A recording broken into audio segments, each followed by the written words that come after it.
मागचा पुढचा दोन्ही पायखूर पायबंदांनी जखडून टाकलेले घोडे एकटेच हिरव्या कुरणातून रखडत चालावे तशी गत राजपुतांच्या गोटात राजांची झाली होती. दुरून बघणाऱ्याला ते घोडे उमदे वाटते, भरारीचे वाटते, पण रखडत रखडत चालताना त्याच्या शेपटीची होणारी चुळबुळ त्याची त्यालाच माहीत असते. मिर्झा राजाने राजांबरोबर पाठवायची आपली माणसे अगोदरच निवडून ठेवली होती. त्यातील 2 असामी खाशा होत्या.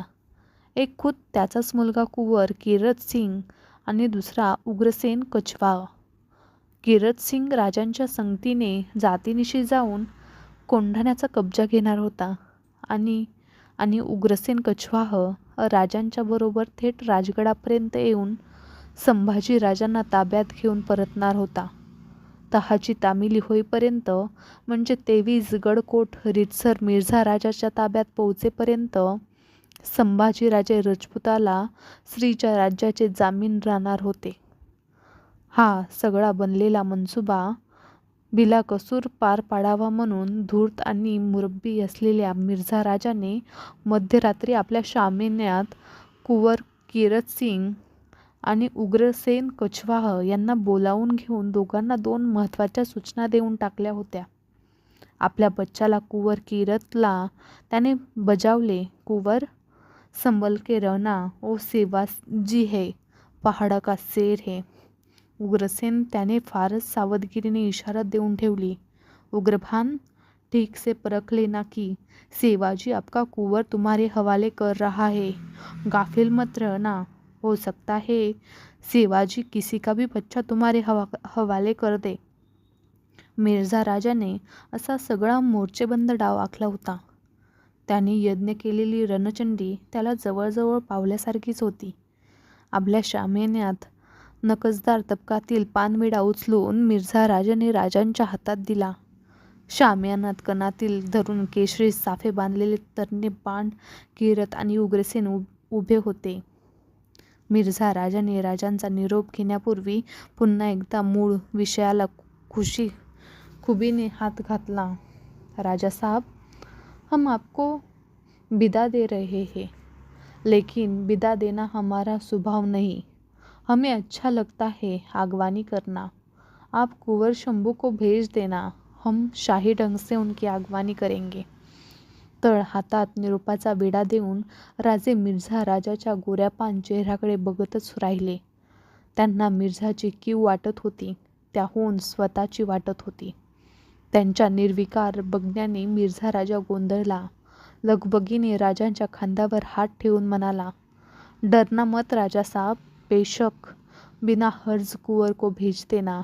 उनका बाल तक बाका नहीं होगा. इतबार करो, हम कसम उठाते हैं. मिर्झाने शामियानाच्या दरवाजाकडे बघत सरदारी ढंगाची टाळी दिली. मुन्शी उदयराजाला बोलावून घेतले. त्यांच्याकडून आपल्या पूजेतील शंकरावरची बेलपत्रे एका तबकातून आणून घेतली. त्यातील 2 पाने उचलून ती राजांच्या हातातील शाही निरोपविड्यावर ठेवून मिर्झा राजा शांतपणे म्हणाला, हम शिवजी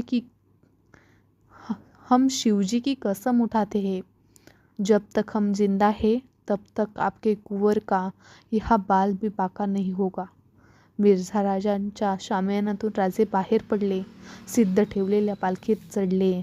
आपल्या निवडक राजपूत धारकऱ्यांबरोबर कीरत सिंग आणि उग्रसेन कछवा यांचे घोडदळ राजांच्या पालखीबरोबर कदंबात चालीने चालू लागले. कोंढाणा कीरत सिंगच्या हवाली करून राजवाड्याच्या मासाहेबांसह परतलेले राजे आपल्या महालात अस्वस्थ फेऱ्या घेत होते.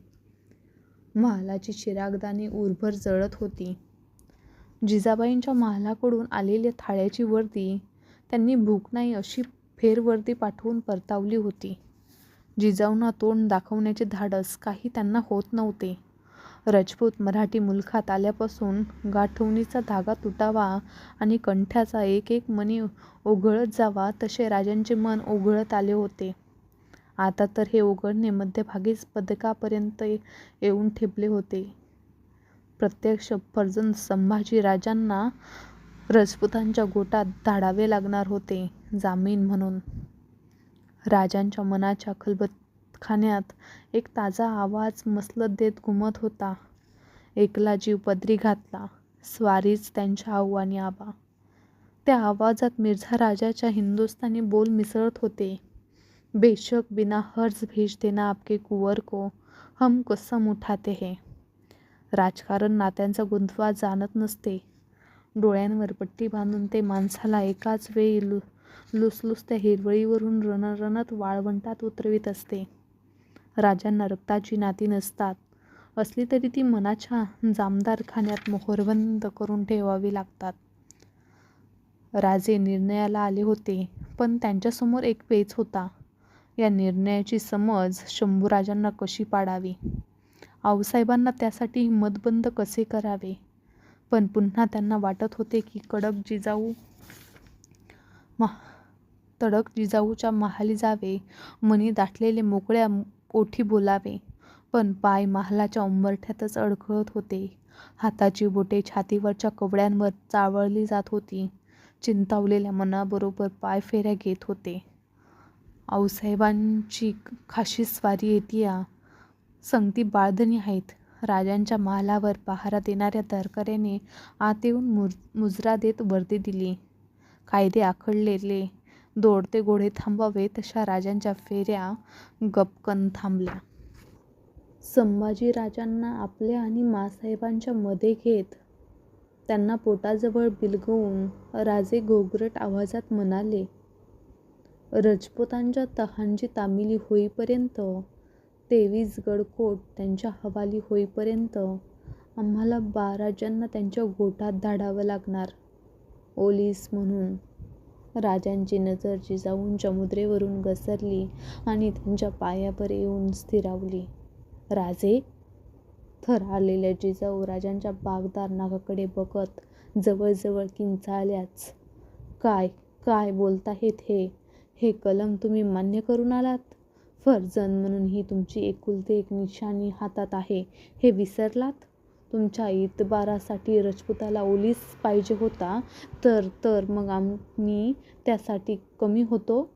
नाहीतरी कपाळ फुटलं म्हणून चितेवर चढायला निघालेल्या आम्ही राजपुतांच्या ओलीस म्हणून पालखीत चढलो असतो.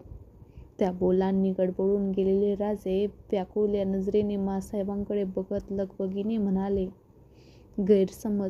गैरसमज होतो आहे माँसाहेब.